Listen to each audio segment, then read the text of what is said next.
传统文化的博大。什么叫博大？博大就是四部四美。四部哪四部啊？经史子集，你看有多少？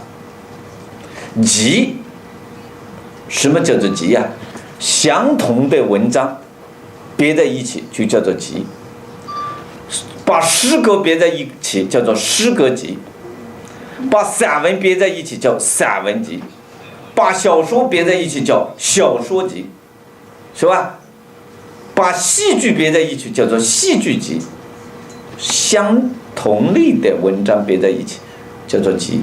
你看有总集、别集、全集、丛书等等，对吧？大概相近的、相类似的这些文章别在一起，题材、内容，特别是题材相近的别在一起叫做集。经史子集，这是四部。第四门，我们中国的经典啊，还有四门：考据之学，学了吗？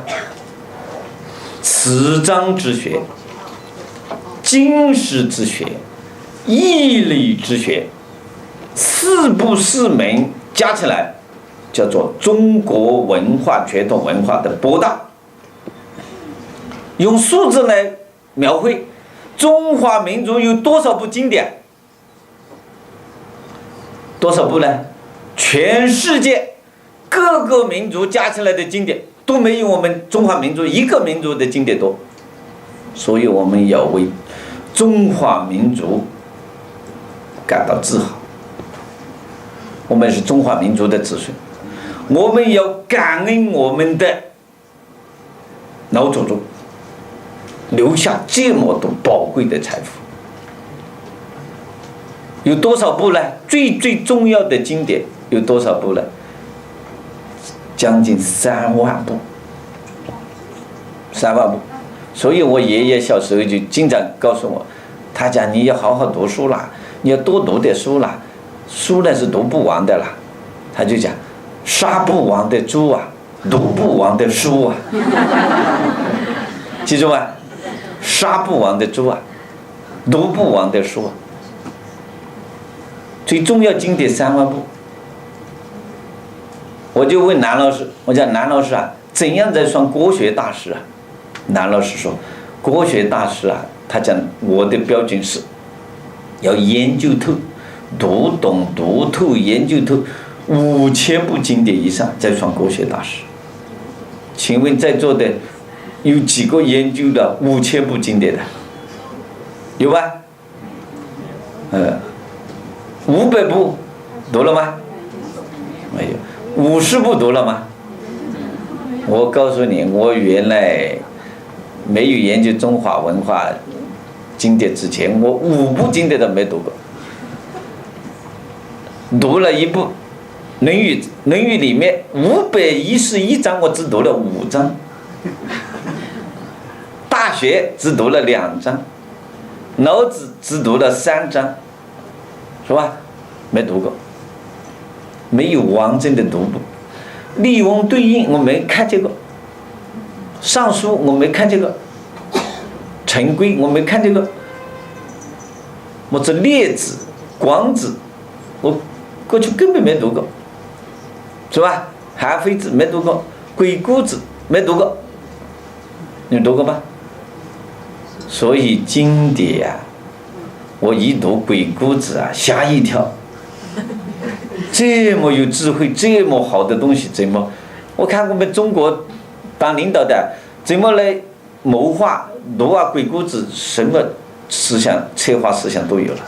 我们老板，我们在座的还有好多老板，读了鬼谷子不得了了，是吧？当领导的从政路我没见过。你武则天写了一部管理学著作，叫做《陈规》，没见过。我一读啊。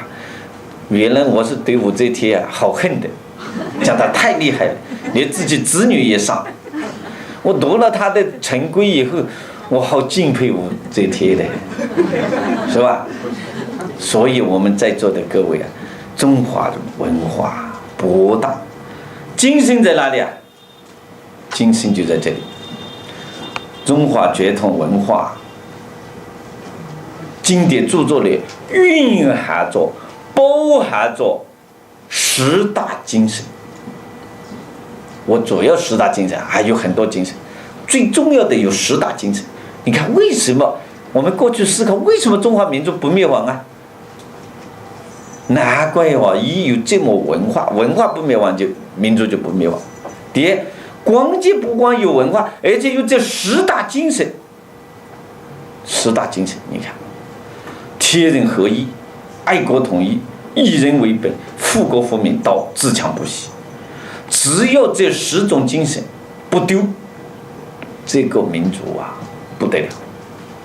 所以我现在我们在座的各位要弘扬传统文化，学习，组织幼儿园小朋友，所有的中国人来学经典，把这10大精神重新的重塑中华民族这10大精神，就一定是世界最优秀的领袖，是吧？21世纪中国的事情嘛，我们中华民族的事情。连美国的著名学者专门研究中国文化的，叫做包卓利，他讲的一个课题叫做什么？谁是世界未来的领袖？副标题：中国传统文化对未来世界的影响。他提出来，在湖南大学嘛，我把他请来的，在湖南大学做演讲。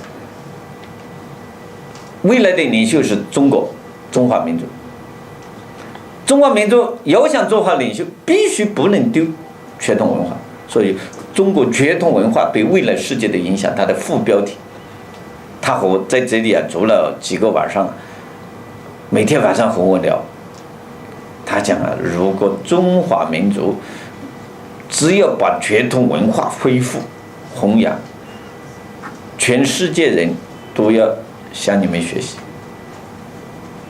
所以我们大家，我们的责任不是教几个小朋友而是要领导全国领导全世界。我们要培养领导全世界的领袖，没有培养好，我们拿把子打我们在座的每个人的屁股，好不好？好。所以你看，我们吴景涛、温家宝一上台，怎么治理国家？8个字：立党为公。一个呢，你要以公，出于公心。你如果只为了私你就要垮台。执政为民，治理国家，一切为了人民。你看现在我们中央国家真的了不得，改变了中国历史上的，改写了中国历史。几千年来要交亡粮国税，农民交粮。